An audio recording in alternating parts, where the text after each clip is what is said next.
Welcome back to our series of explainers on crypto portfolio allocation, and carrying on our discussion from the last video.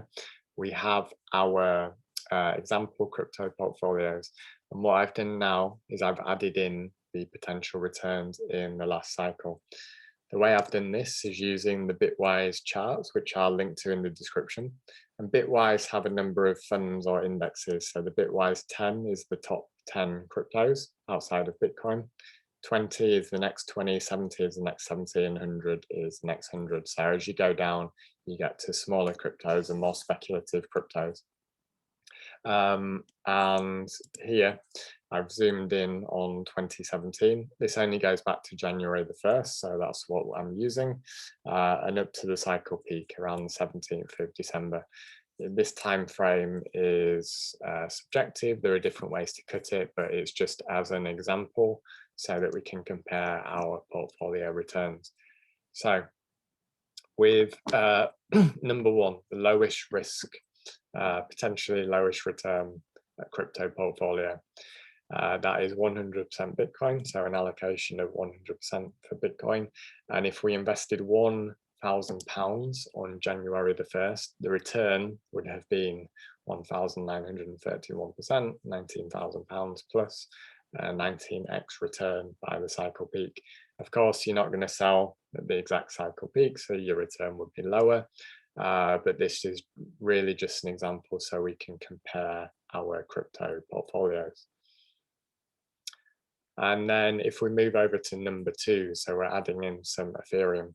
So what I've used for Ethereum is the Bitwise 10 chart, because Ethereum is just an example. You know, it could also be some of the other top 10 cryptos at the time. I think XRP was up there at the time, for example. So the Bitwise 10, the top 10, we put 20% in there. So that's £200, £800 in Bitcoin.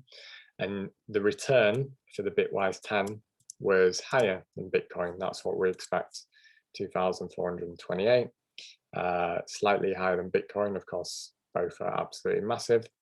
And the total is that £1,000 invested 80% in Bitcoin and 20% in Ethereum, or the Bitwise 10, would give you a return of 20x. So it's gone up by, let's call it £700. Is it? No, more than that. My maths isn't good. £1,000 it's gone up. Now, if we move across to number three, and we're adding in more speculative coins at this point, then I've put these as the Bitwise 20. The Bitwise 20 had a return of 4,055. Add all of that up, 60% in Bitcoin, 20% in the Bitwise 10, 20% in the Bitwise 20. That increases our return to 24,000, so 24x return. Number four, we're adding in some small caps here, so 10% in the Bitwise 70, and that increases our return to 29,000.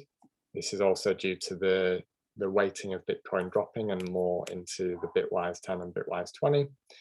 And then finally, we spread our allocation even more, add in some Bitwise 100, even though that did have a smaller return.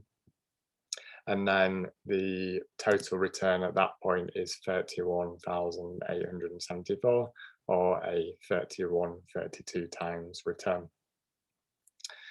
So what does this all mean?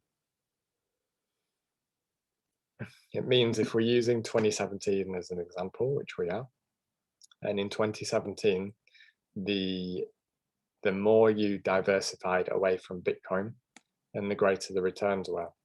But there are some important caveats to this.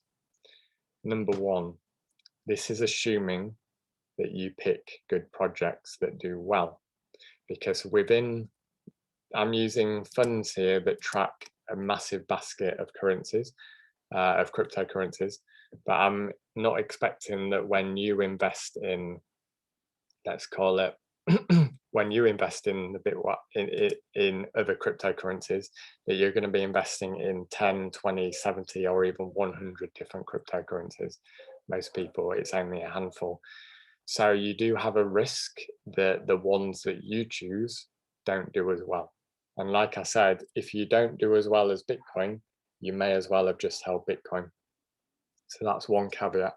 The second caveat is that the person that invested in Bitcoin made a 19 times return in a year, which is obviously an extraordinary return.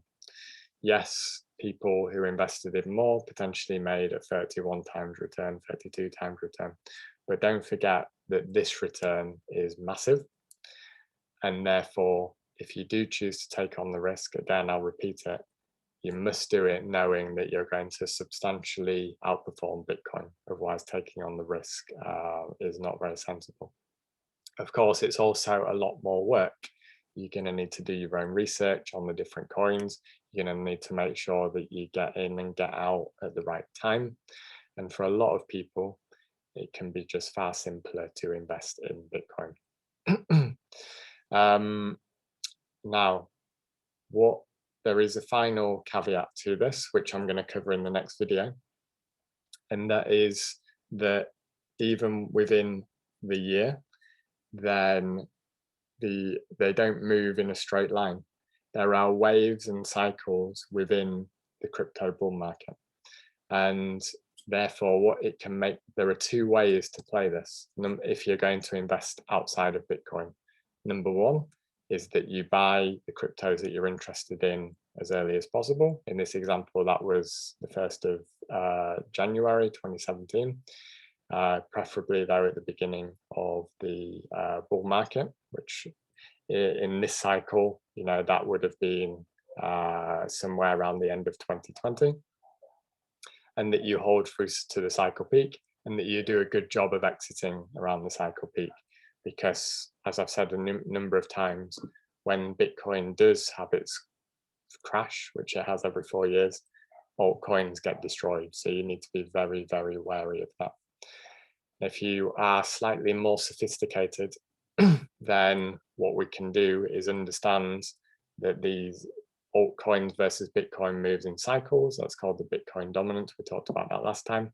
And if you're able to move some Bitcoin allocation to altcoins when altcoins are outperforming Bitcoin, and then vice versa, then you can even increase your returns based on what I'm showing you on the screen. So we'll look at that in the next video.